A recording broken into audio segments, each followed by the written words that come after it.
স্থানীয় সময় শুক্রবার ইরানের রাজধানী তেহরানের সালেহ মাজারে জড়ো হন হাজারো মানুষ।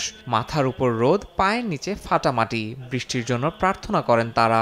কয়েক দশকের মধ্যে সবচেয়ে ভয়াবহ পানি সংকটের মধ্য দিয়ে যাচ্ছে 1 কোটির বেশি মানুষ বসবাসকারী শহরটি। তেহরানের বাসিন্দারা জানান, কয়েক বছর ধরেই পানি সাশ্রয় করে চলছেন তারা। তবে এখন প্রয়োজন রাষ্ট্রীয় পর্যায়ে কার্যকর পানি ব্যবস্থাপনা। চলমান খরা অব্যাহত থাকলে তেহরান দ্রুতই বসবাসের অযোগ্য পর্যায়ে পৌঁছে যেতে পারে। প্রেসিডেন্ট মাসুদ পেজেশকিয়ান সতর্ক করেন, ডিসেম্বরের মধ্যে পর্যাপ্ত বৃষ্টি না হলে তেহরানে পানি বরাদ্দ ভিত্তিক সরবরাহ বা রেশনিং শুরু করতে হবে। সরকার বলছে বিদ্যমান পানির মজুদ কয়েক সপ্তাহের বেশি টিকবে না। তাই ক্রিটিক্যাল জোনে থাকা শহরের পানির নেটওয়ার্ক স্থিতিশীল রাখতে জরুরি পরিকল্পনা প্রণয়ন চলছে। এর মূল লক্ষ্য সামাজিক অস্থিরতা এড়িয়ে পর্যাপ্ত সরবরাহ নিশ্চিত করা। এর আগে 2021 সালে পানি সংকটের জেরে খুজেস্তান প্রদেশে সহিংস বিক্ষোভ হয়েছিল। 2018 সালেও কৃষকদের ক্ষোভ ছড়িয়েছিল বিভিন্ন অঞ্চলে। তাই সরকারের মধ্যে উদ্বেগ কাজ করছে বলে ধারণা বিশ্লেষকদের।